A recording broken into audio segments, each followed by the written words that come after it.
Good afternoon, everyone. This year, we are commemorating the 500th anniversary of the Philippine part in the first circumnavigation of the world from March 16 to October 28, 2021.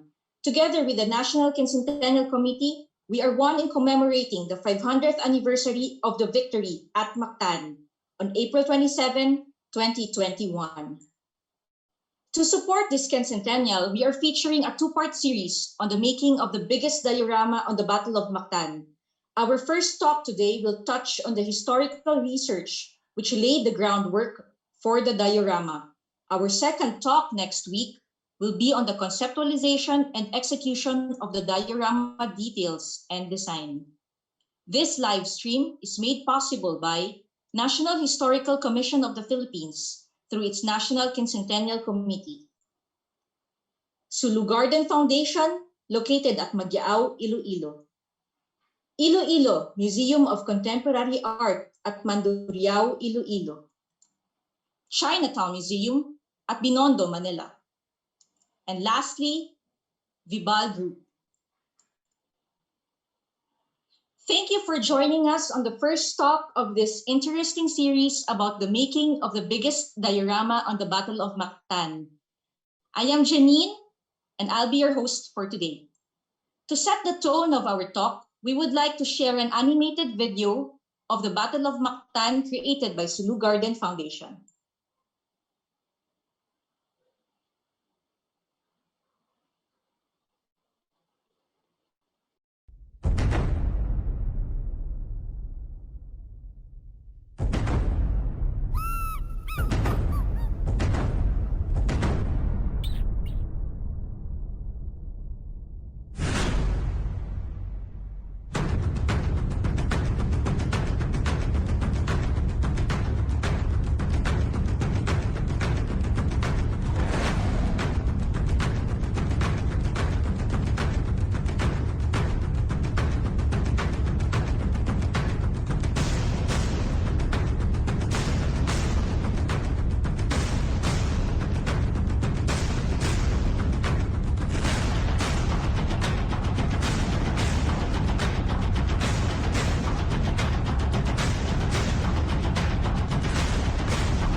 Video set the ambience for today's talk. So just to give an introduction of our speaker today, Dr. Danilo Gerona is the director of Magellan Studies Center. He is a member of the Sevilla 2019 to 2022, which coordinates the global coordination and celebration of the 5th centenary of Magellan's circumnavigation of the world. He published his book, Ferdinand Magellan, The Armada de Maluco, and the European Discovery of the Philippines, last 2016. This research was based on primary sources of Ferdinand Magellan's chronicler Antonio Pigafetta. He has since used this research for multiple lectures across Europe regarding Ferdinand Magellan. This research served as reference for Sulu Garden Foundation's biggest diorama on the Battle of Mactan. Please all welcome Dr. Gerona.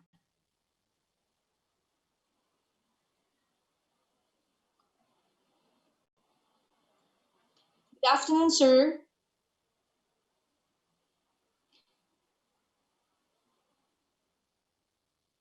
Could you please unmute? Okay. Okay. Thank you very much for the generous introduction, Janine. Let me now proceed with the presentation on the research on the Battle of Mactan.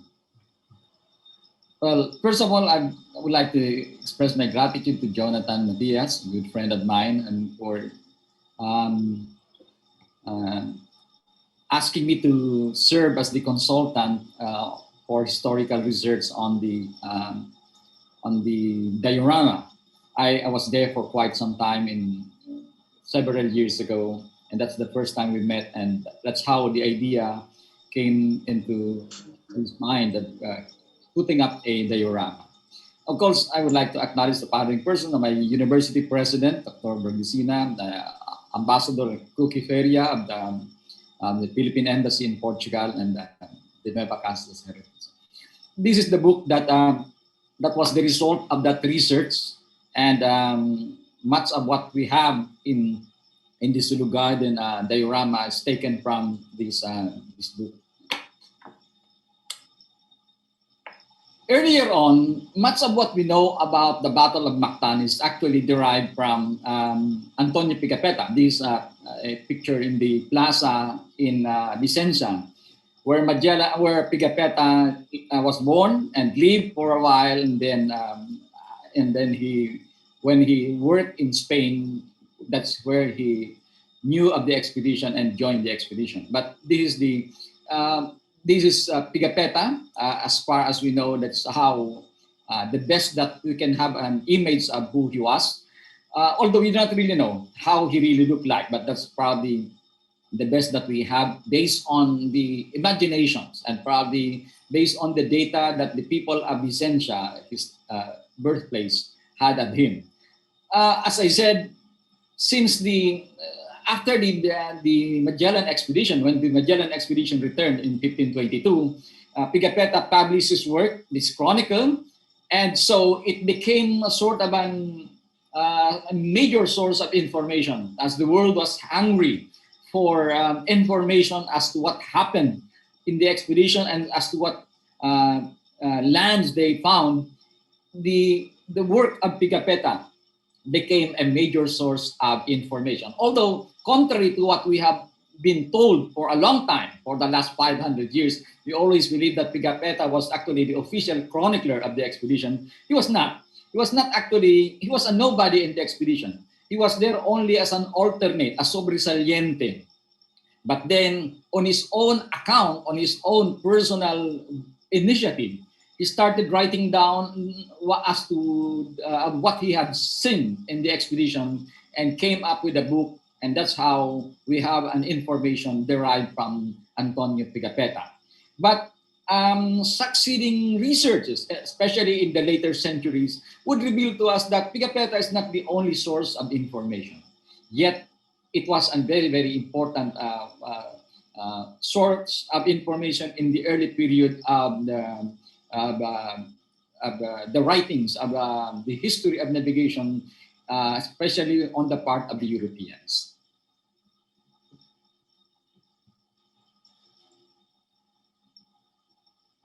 Now, because of what we have learned from Pigafetta, and as we said, as we geared towards the 500 years, especially in the last 50 years of the previous century, we begin to uncover a lot of information which we have not been aware of for the last 450 years. As we said, we always thought that the main source of information on the Magellan expedition, and especially on the Battle of Mactan, came from the Pigafetta Chronicle.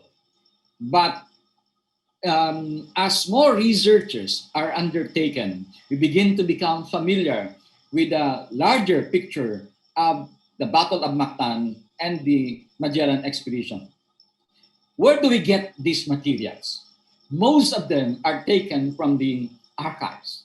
Definitely not from the Philippine archives, because the Philippine archives only was created in the 18th century, and we are talking of the 16th century.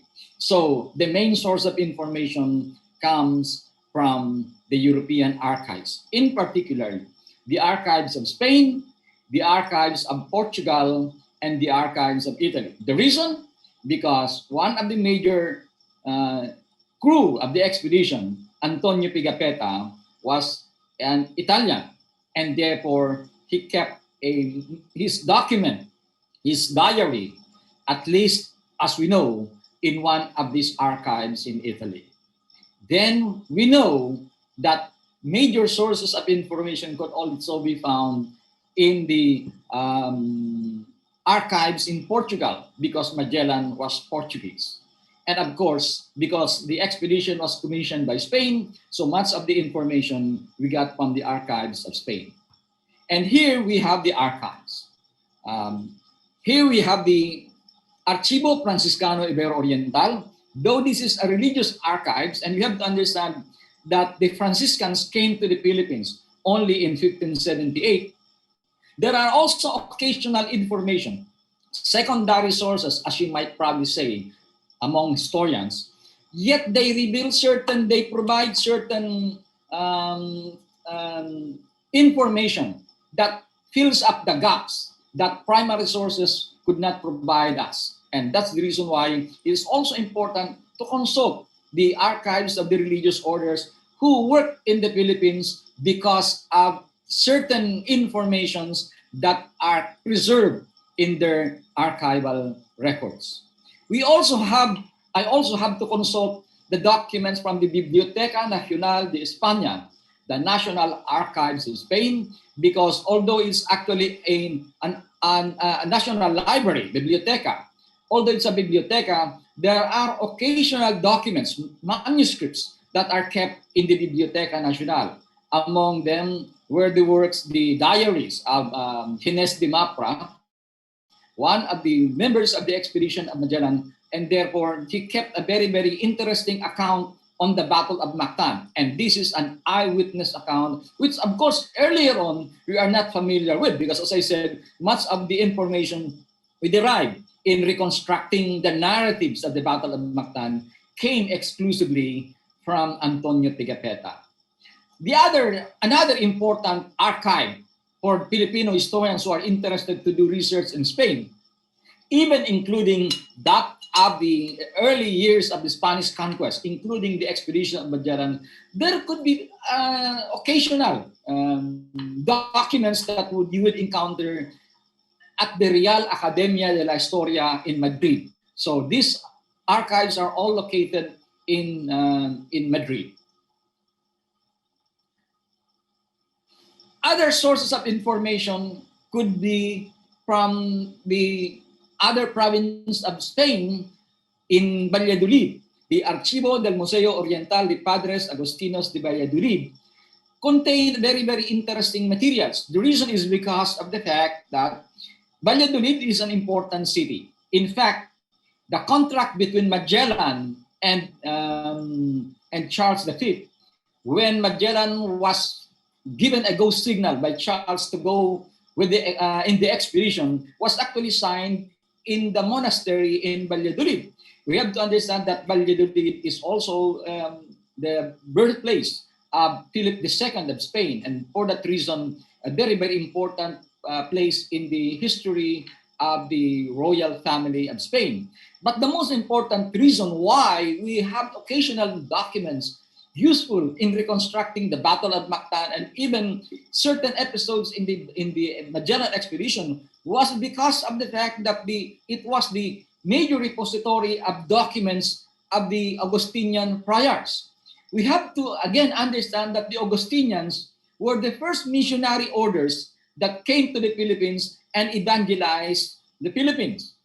They came contrary again to popular belief from what we know in Philippine history, that the Augustinians began their evangelization in the Philippines only with the coming of the Legazpi Ordaneta expedition in 1565, actually that's not very precise. The reason is because of the fact that as early as 1542, 1543, so in a way 20 years after the Magellan expedition had returned to Spain, the Augustinians were already in the Philippines. 4 or 5 Augustinians joined the Roy Lopez de Villanueva's expedition, and they already made a landfall in some parts of the Philippines, including probably the clusters of islands near Cebu.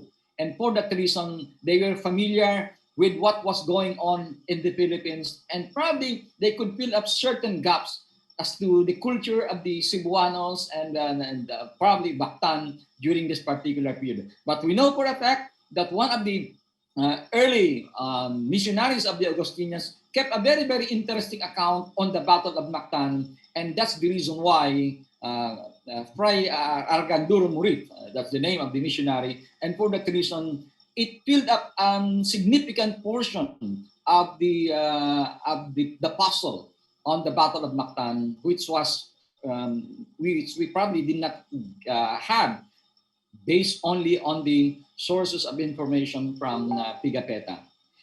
Then there is another source of information, the Torre do Tombo in Lisbon in Portugal. As I said earlier, Magellan is a Portuguese, and the Portuguese were very eager to keep a record and to track down what was going on in the expedition. Not because they were happy with the expedition, but because they were afraid that the expedition would succeed, because of the fact that Magellan, who was a native of Portugal, shifted allegiance from Portugal to Spain, and therefore they were afraid that it would be an embarrassment on their part if Magellan's expedition would succeed. But then, when I was doing research in the Torre do Tombo archives, I was told that there would be 10 or 100 kilometers more of documents and books that had not been classified. Imagine, at least 10 kilometers, if you just imagine, it would be substantial materials which would probably fill up substantial gaps in our understanding of the early expeditions in the Philippines. The other important source here would be the Ambrosiana Library. The Ambrosiana Library is in Milan, but it was there in Milan, in the Ambrosiana Library, that the Pigapetta diary in original Italian was actually preserved. And probably that's the only place where we have the original Italian diary of Antonio Pigapetta, because, of course, Pigapetta was an Italian, and he lived in Vicenza, which is quite close to Milan. The other source of information would be the Archivo Historico Nacional, although the Archivo Historico Nacional dealt with 19th century, and yet there are occasional materials that are pertaining to the early period of the Spanish conquest. The lower picture here reflects the Museo Naval. It shows the Museo Naval. The Museo Naval is one of the largest naval archives of Spain. And we have to understand that because Magellan was a sailor, and Sebastian del Cano were sailors. And of course, the Magellan expedition was an expedition of the Navy. Therefore, occasional materials were also kept in these archives. In fact, one of the most important sources of materials on the Magellan expedition, for those who cannot read the paleography of the 16th century, could rely on the collections of documents of Martin Fernandez Navarrete at the Museo Naval. It's a very important repository of archival documents. Although it's not included here, I think I missed the point, missed the image. The most important source of the Magellan expedition's documents could be at the Archivo General de Indias in Seville, which I spent a lot of time going over the documents in order to exhaust whatever materials we have on the Magellan expedition. The manuscripts, just to give you a feel as to how difficult it is to read the 16th century document. This is an example of a document written by a Portuguese chronicler, an escribao or a clerk by the name of Duarte Barbosa. For those who are familiar with Asian history, one of the earliest materials that we have which describes Southeast Asia was the work of Duarte Barbosa. It's in Portuguese, it says o Libro de Duarte Barbosa. And this is how Duarte Barbosa, in its original handwriting, how he described Southeast Asia at the time. And quite interesting, it also mentioned the earliest material that mentioned of certain parts of the Philippines. This book of Duarte Barbosa was actually written in 1515, 6 years before Magellan landed in the Philippines. And yet, Duarte Barbosa already mentioned of two islands in the Philippines, Sulu, Solor in the original manuscript, but it refers to Sulu, and Tindaya, which is actually referring to Samar. Imagine, 6 years before Magellan had landed in the Philippines, there was already somebody who wrote about these islands in the Philippines from the perspective of a Portuguese escribao. This is the signature of Duarte Barbosa. These are the signatures of some of the crew of the Magellan expedition. We have the signature of Acurio, Espinosa. Albo is a geographer of the expedition. The work of Francisco Albo is a very, very important source of information for looking at the geography of the Magellan expedition. Andres de San Martin was actually the astronomer or the astrologer of the expedition. Mafra, Rodriguez de Serrano were among the major players on the expedition. Just again, another example of the difficulty of reading the paleography of the 16th century documents. This is the document of Francisco Albo, the geographer of the expedition. He was the one who was plotting the course of the Magellan expedition. So we get to know of the location of Mactan and Cebu based on this account of Francisco Albo. Again, another important document. One document here says this is how if anybody wanted to do research, this is how you do it. You fill up certain papers and you request for the document, and this is how the document is presented to us. It was photocopied already. This document, which contains a certain pink colored paper there, was supposed to be an interesting document because it's supposed to be a description of Southeast Asia based on the travels he undertook, written supposedly by Ferdinand Magellan. So it is said that Ferdinand Magellan had written an account of Southeast Asia, including portions of the Philippines, before he even landed on the Philippines. But by thorough examining the document, it appears that this is a fake document of Magellan, apparently a copy of the work of Duarte Barbosa. Then there's another document there, a much finer way of writing it, but then again, still very, very difficult to read the document because unless one is familiar with the paleography of the 16th century. Another example this is the list of the crew with their I think this is a document about the list of those who died in the expedition. So on the other side, on the left side, you have a very, very complicated paleography. It looks like an Arabic script. But on the other side, you have a much better handwriting. This other handwriting was actually taken from the Museo Naval because it looks like a readable document. It is because it is only written in 1790s because it was the work of Martin Fernandez de Navarrete who copied the documents from the archives of Seville in the handwriting of the 1790s. So you can expect that it is a much better way of looking at the document. So anybody who is interested to work on the Magellan expedition, I would encourage to go to the Museo Naval and read the works of Martin Fernandez Navarrete instead of reading the documents in the Archivo General de Indias because of the difficult information we got there. But what do we get out of these documents? What narratives can we derive out of them? I said there in the introduction, a number of early Filipino historians built the foundation of nationalist historiography on this encounter in the Battle of Mactan, establishing the Filipino sense of racial, cultural homogeneity through this native chief whose real identity remains enshrouded in mystery. Except for few surviving folk oral narratives, Lapulapu's identity only emerged through the sketchy references from the accounts of Magellan's crew, who most certainly have not seen him. But much, as I said, of what we got, because the major character in the Battle of Mactan was were Lapulapu and Magellan. But how far do we know these people? We know so much of Magellan because much of the materials were written by the Spaniards.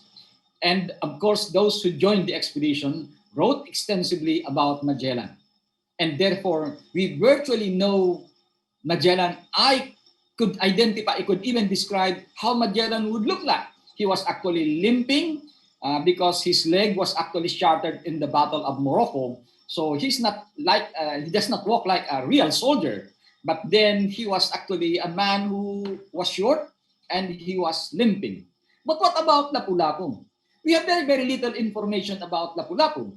In fact, the Pigapetta narrative, the Hines de Mapra narrative only mention of Lapulapu as one who apparently refused to kiss the hand of Humabon, but it was never mentioned that he fought in the Battle of Mactan or how he even looked like. So we never had any picture of who Lapulapu was. But then we got a picture of him as a young, muscular guy. The idea is interesting because it only came out, that idea of a young Lapulapu, muscular, warrior-like, was actually derived only from a 1920 or a 1930 narrative, which is a fictional narrative and based largely from supposedly oral accounts. And it became popular because Vicente Gullas, a very, very prominent writer in Cebu, wrote and published a book which is actually fictional. But then succeeding writers took them as if they are historical. In fact, there was a certain newspaper around 1930 which says, oh, there's a new finding about the Battle of Mactan, and the one who killed Magellan was not actually Lapulapu, but the son of Lapulapu, and all these things. But these are apocryphal materials. We don't really have historical evidence on them. And in fact, based on the few historical evidence that we got, they remain to be simply fictional and legendary accounts. Now, we have a document. It says that therefore that Lapulapu was actually, this is a written document, almost written 20 years after the Battle of Mactan, and therefore in a way it's reliable. It's written by a Portuguese chronicler, a royal chronicler, who certainly had access to primary information.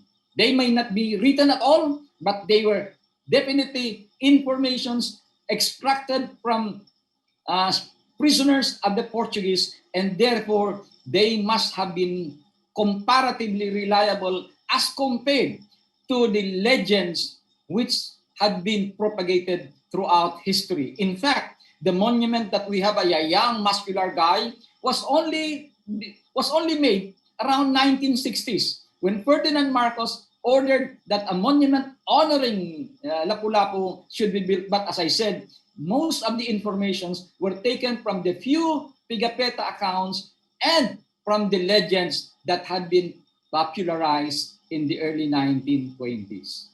Now, we have therefore very, very little information as to the Battle of Mactan. But later researchers, more informations were coming out because of the works of a number of scholars, Filipino, myself, and Spaniards and Portuguese. We are coming up with substantial information which provide us a much bigger picture, a much better picture of the Battle of Mactan, from which this diorama of Sulu Garden, Miagao, is taken from.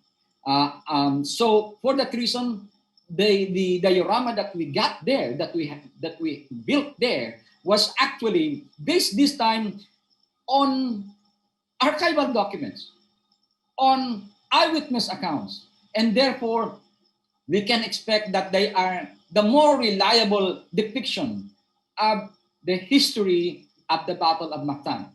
One thing we know is the Battle of Mactan was fought by a number, a thousand men of Lapulapu. Probably the estimate is from 2,000 to 1,500 against the men of Magellan who were only about 60 or even less. So it was really an outnumbered battle on the part of Magellan and in relation with Lapulapu's men. But then the Battle of Mactan was not actually a big in terms of the casualty, despite the fact that it was a big event, despite the fact that the battle was fought by a substantial number of people on the part of the natives. The casualty was actually small. How small?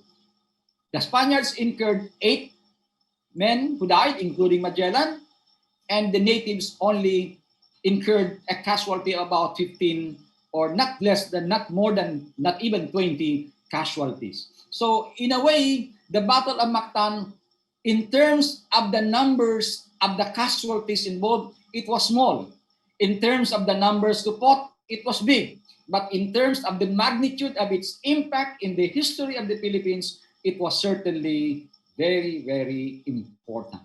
And that's precisely the reason why the construction, the creation of this diorama of Sulu Garden is very, very important in correcting a historical narrative and also in highlighting the importance of the Battle of Mactan. Not only that the Filipinos fought against an intruder, but it also highlights the fact that the Filipinos were aware of the need to organize themselves, the need to become one, the need to cooperate with each other because of the possibility that somewhere along the way, if not Magellan, somebody else will come and colonize the Philippines.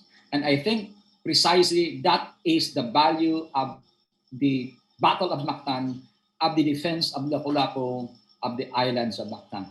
It was significant because it signifies the determination of the Filipino to repel a foreign intruder and savor and continually savor the joy of freedom that they have always been familiar with. Thank you very much. And probably if there will be questions, we can probably entertain questions.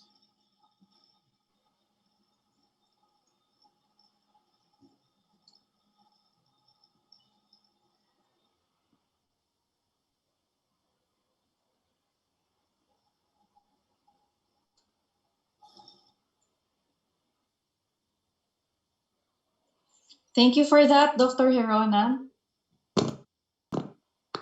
Thank you for that, Dr. Gerona. Can you hear me now? Yeah, yes. All right.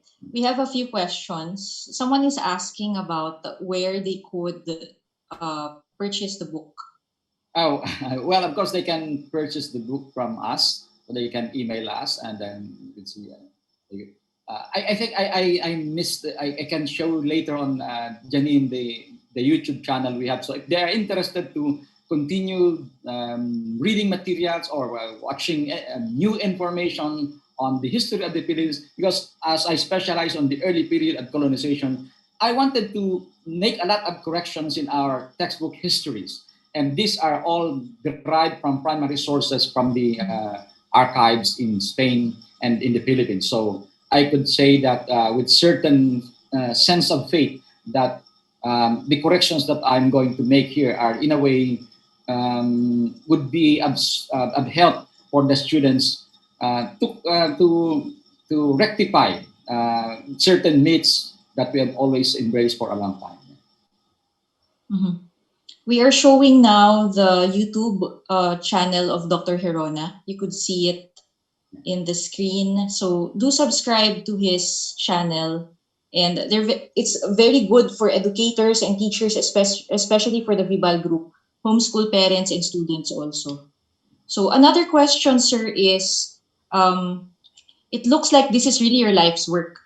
Yeah. How long have you researched on this?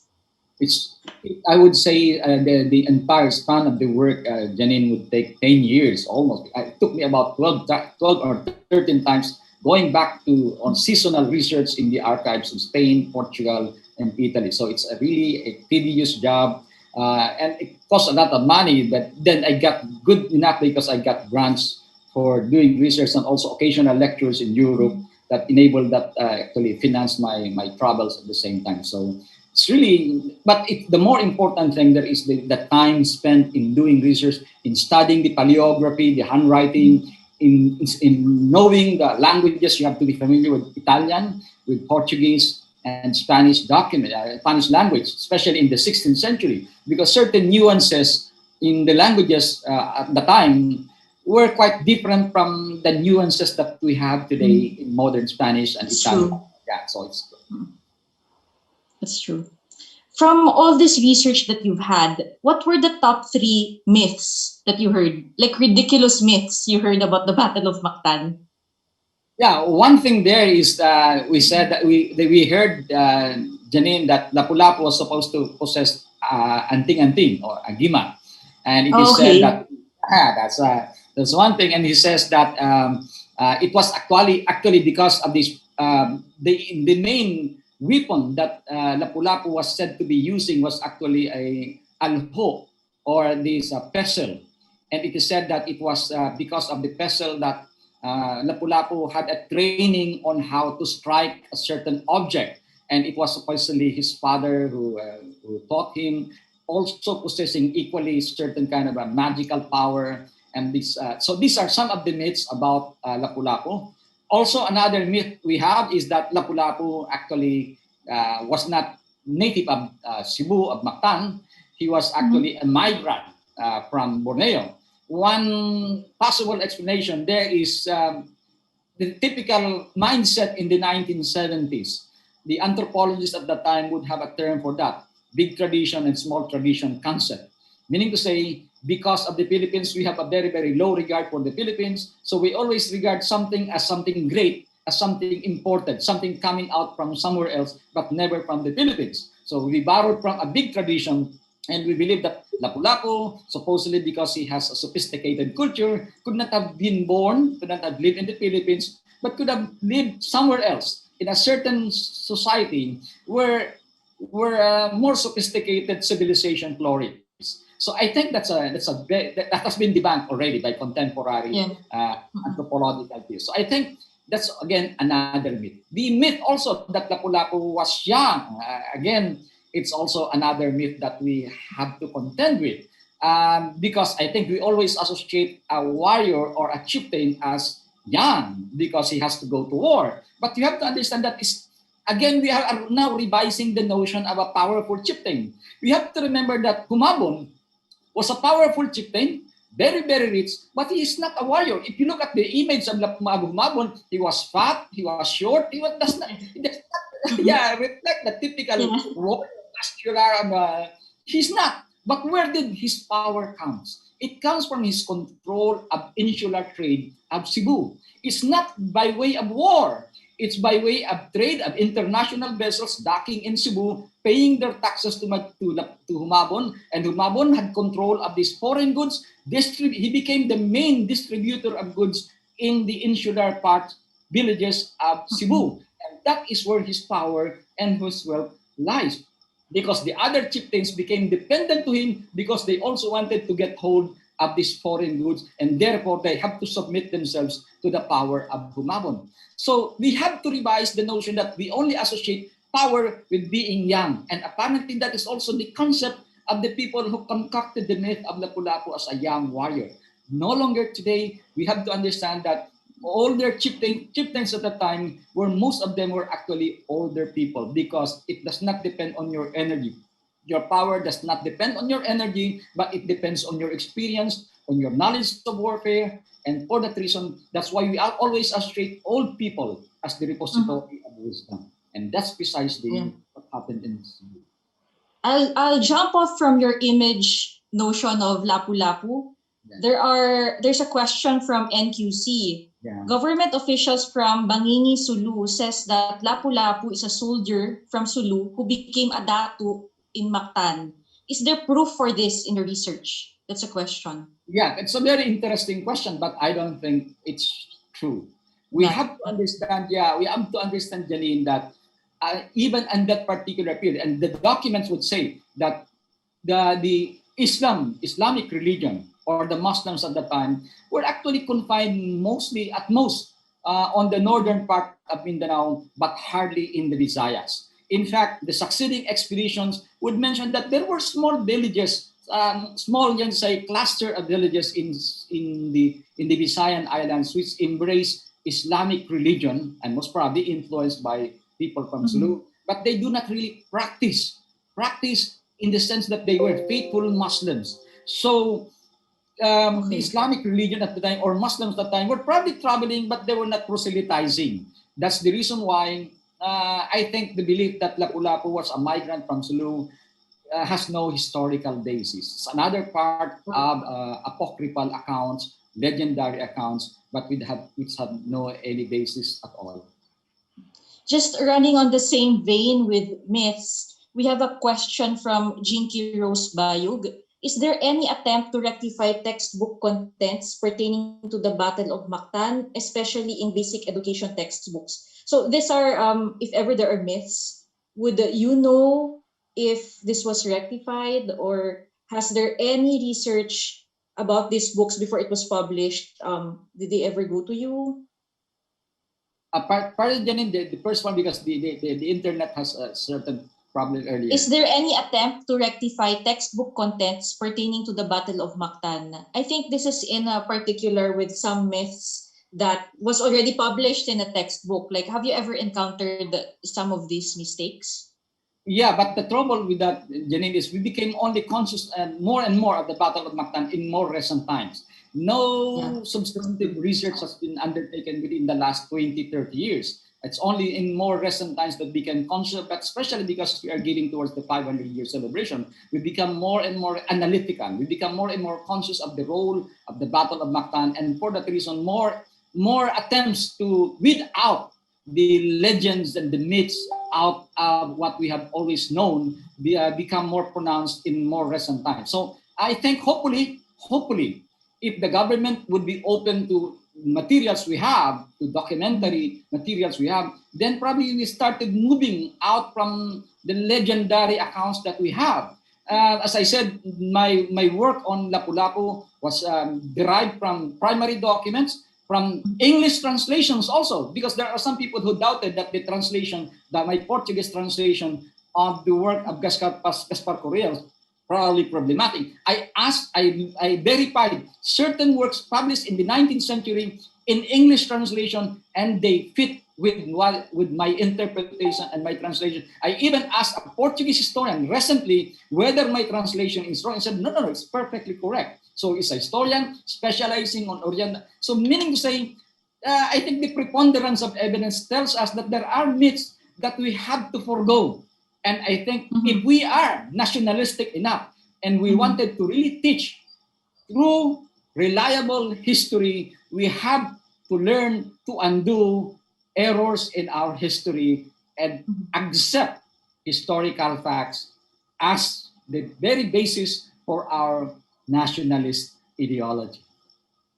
Exactly, sir. I think the first step is really consciousness. So at this point, the reason why we have the National Quincentennial Committee and for us to be commemorating it brings up a lot of lessons.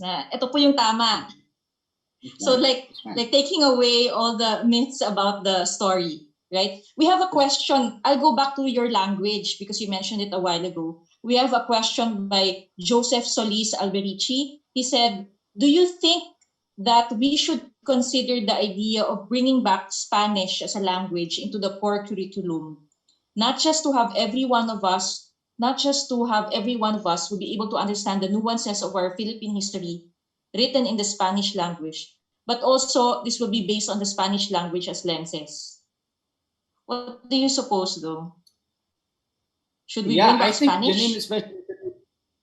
Yeah, in some way, I would say on a selective basis, on a certain context, Spanish is important.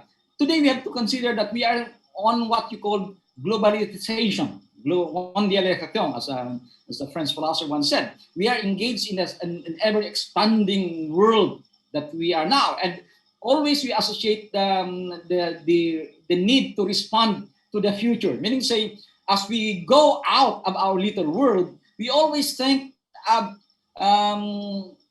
of meeting the future, preparing for the future, especially by languages. For example, we study Korean, we study Japanese, we study Chinese because there is a demand in the future for employment. But what about our past? Isn't it that as we move out of our little world, as we brace for the future, we should also go back to our past, that we may use the lessons of the past to guide us in our journey towards the future. And that means to say, strengthening our historical knowledge. And the only way we can go back and make sense of our history, especially Spanish colonial history, is by knowing Spanish. We always condemn Spanish colonialism. But the question is, how many people read the documents? How many people have really gone to the archives and really make sense of the much of our condemnations? Okay, I would agree to the fact that there are certain let's say abuses committed. But to what extent were they? But what about the positive thing? But what about the sources that you are using to condemn or to affirm the good things that they have? Unless we know Spanish in a way, for those who are studying history, we cannot really make sense of our history. We always condemn that it's Eurocentric, but more so if we do not study their language, then it will become true and true Eurocentric without any defense on our part, without any part on our as a people who would be able to explain these Eurocentric materials unless we Filipinos themselves study these documents and speak the language of the documents. I think that's the only point that we can avoid Eurocentrism, we can avoid European prejudice if we ourselves appropriate, this is a language of postmodernity, if we appropriate the works, the instruments of colonization that the Spaniards had by understanding the language and understanding their history. Therefore, Spanish language, I think, is a must, especially for historians, for students of history, and for those who wanted to understand the past. Okay, thank you for that, sir. We will move our conversation to more specifically about Lapu-Lapu because there are quite a number of questions just talking about Lapu-Lapu. Yes. The first one would be from Da Gat. This is from the National Quincentennial Facebook page. Are we interested to correct the name of Cilapulapu with the CI?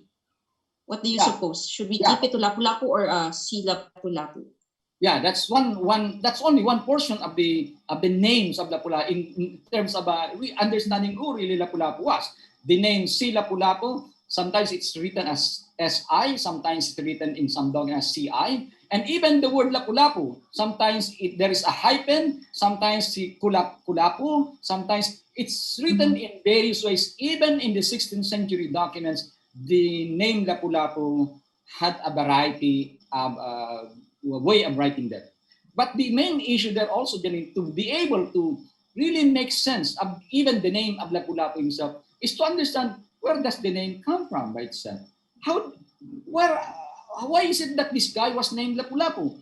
I think we can understand that if we go back to the culture of the pre-colonial Filipinos as to how they name the people at the time. There are two ways of naming the pre-colonial natives at the time. At the time of their birth, when there are certain phenomena in their environment at the time of their birth, then they adopt that as the name of the child. For example, there is a kidlat, then the child is called kidlat. But the second naming actually, Janine, came when they grow old. It became a sobriquet of their accomplishment.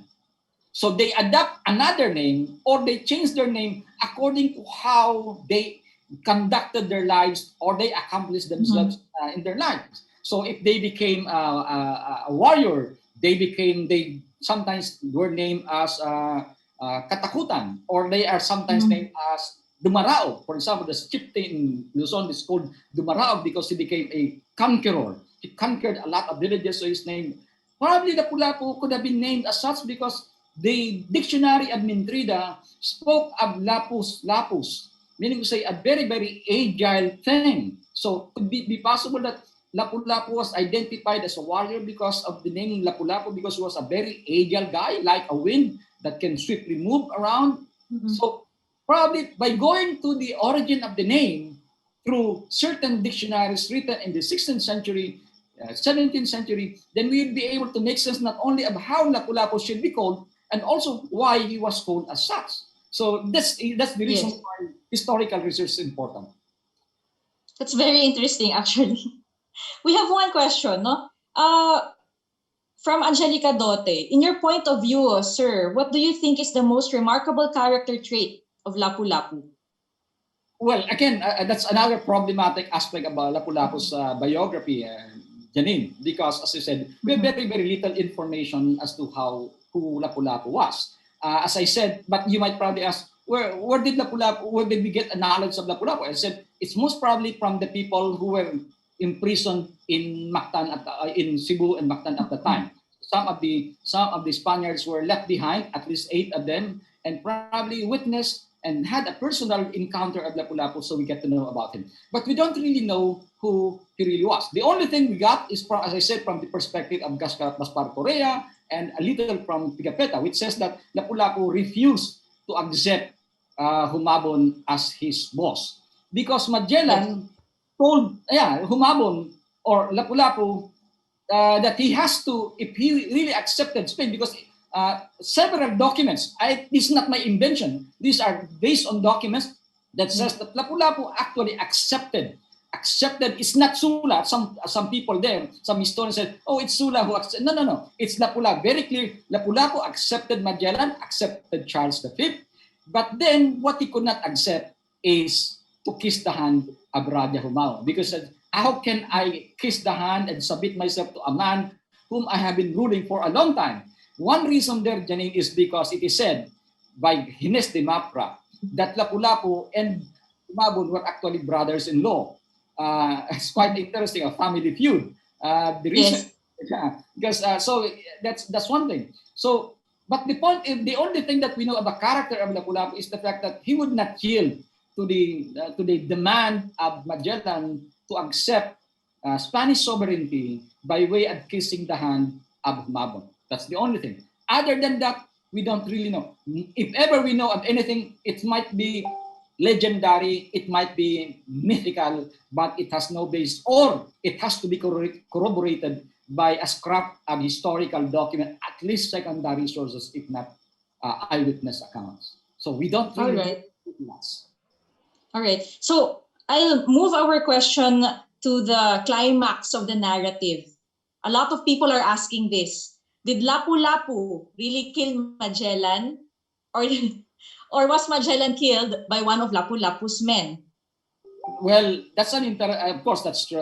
It's not only one of these men, by several men, most probably. There are several narrative accounts which said that Magellan was actually killed. Never by Lapu-Lapu. We don't even see in the documents where Lapu-Lapu was. There was no any mention in the Battle of Mactan where Lapu-Lapu was positioned, or he was fighting, or he was there. Probably he was sitting somewhere there directing the battle, but he was never mentioned as actively engaged in the Battle of Mactan. The other thing we know about about Magellan, is Magellan was ganged up by a number of warriors of Lapu-Lapu.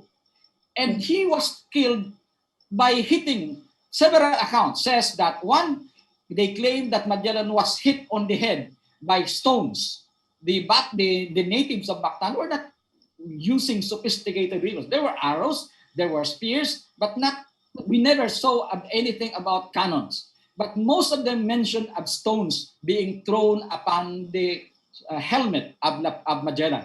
You have to understand, Janine, that I did a thorough inventory of the cargo of the Magellan expedition. I went through the cargo of the Magellan expedition. I looked at the bullets that they carried for the arquebus, how many arquebus, how many armors there. Magellan was actually fully armed, fully armored.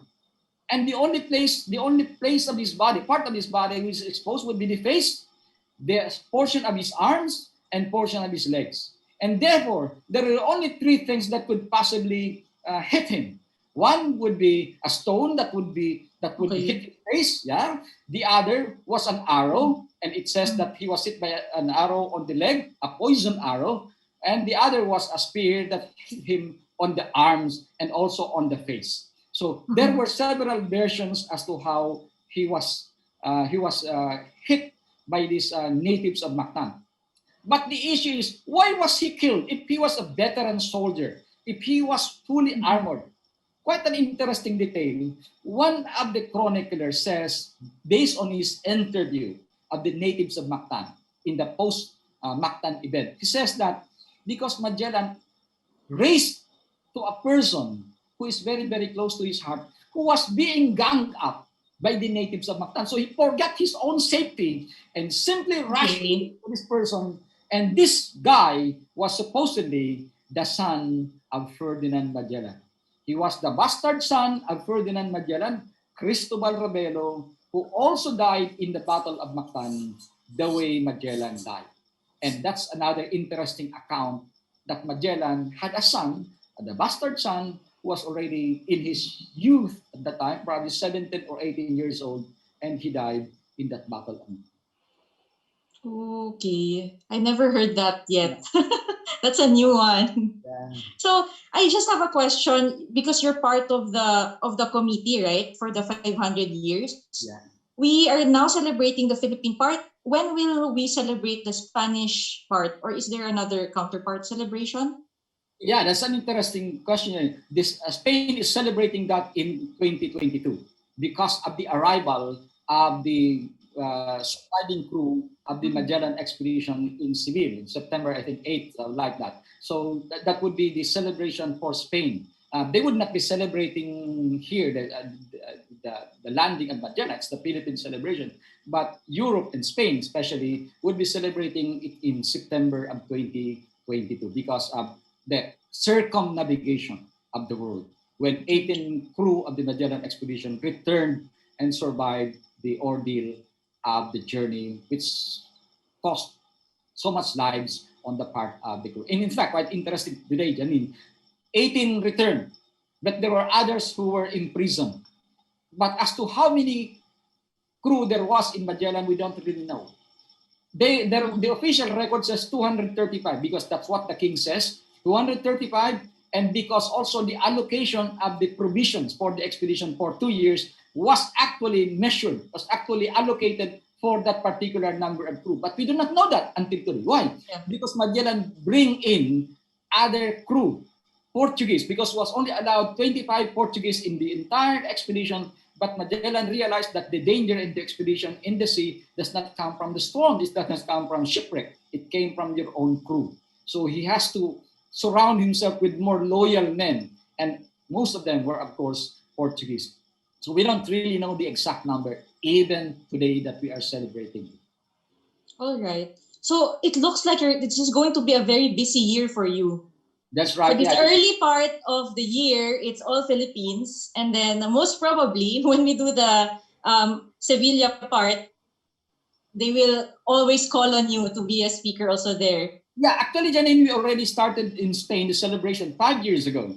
In fact, we were invited by the Ministry of Defense to meet with the king. There were about 50 historians all over the world who were specialized in Magellan. And we met there at one time with the King of Spain. And I also met with the Admiral because the Admiral, after a while, he knew that I'm working on the Magellan expedition. They asked me to submit a paper for the commemorative book that Spain is putting up. And there were about 20 historians all over the world, and the only Asian who submitted was for the article. So we had started the celebration 5 years ago, Janine, during to commemorate the signing of the contract between Magellan and Charles in the monastery of Valladolid in Spain. And that was the beginning. And since then, I've been giving talks in Portugal, in University of Seville, in other parts of Europe for the 500 years to, in a way, to promote the celebration, not only on the part of the Spaniard, of the Europeans, but also on the part of the Philippines, that we have something to celebrate. I think that's the main purpose there,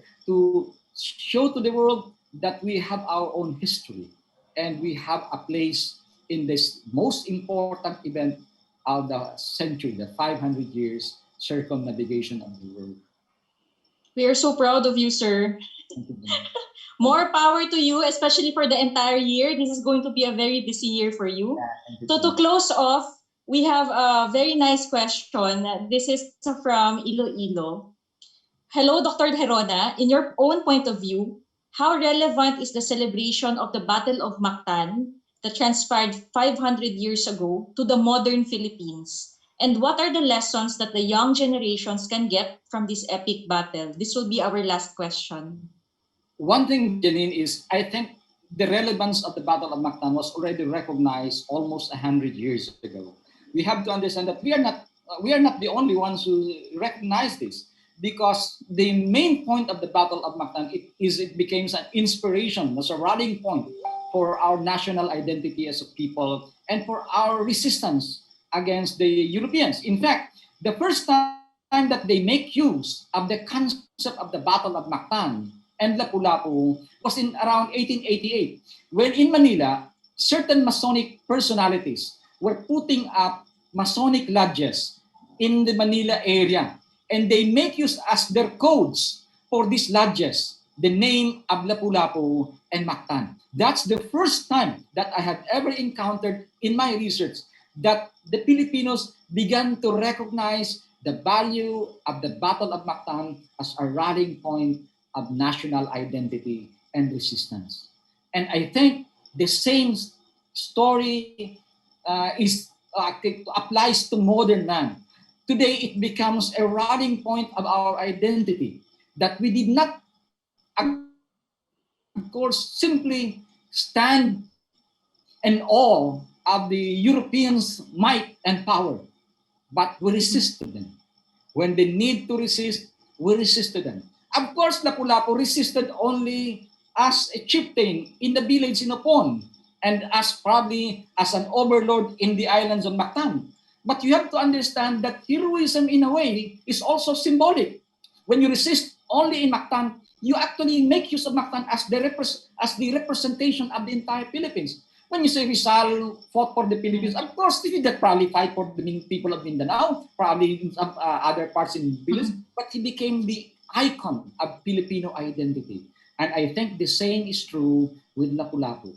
Therefore, it happened 500 years ago, but today Lapulapu stands as a rallying point of Filipino identity. As one historian once put it, Lapulapu's might, Lapulapu's glory comes from the fact that he conquered the conqueror. And I think it's also the sense of pride of Filipinos that conquered the conqueror.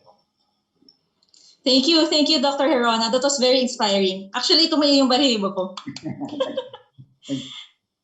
Thank you for sharing with us your life's work, Dr. Gerona. It's going to be a very busy year nga for you, like I mentioned, and more power. For everyone who is watching, this is, if you would like to learn more about the book and about Dr. Gerona's research, is Ferdinand Magellan, the Armada de Maluco, and the European Discovery of the Philippines. It's over here. You could reach Dr. Gerona also through his YouTube channel. He has been putting out a lot of good research on, I mentioned Santo Niño. I also saw last night something about Antonio Pigafetta also. So do subscribe to his YouTube channel, Danny Gerona. For Chinatown Museum and the Iloilo Museum of Contemporary Art, we would also like everyone to subscribe to Museums Matter. For most of the year, we have content for children. We will also be showcasing our art exhibits and also some of our historical exhibits. For April, we will be having collections. So it's up again, especially for those who are history enthusiasts and our collectors.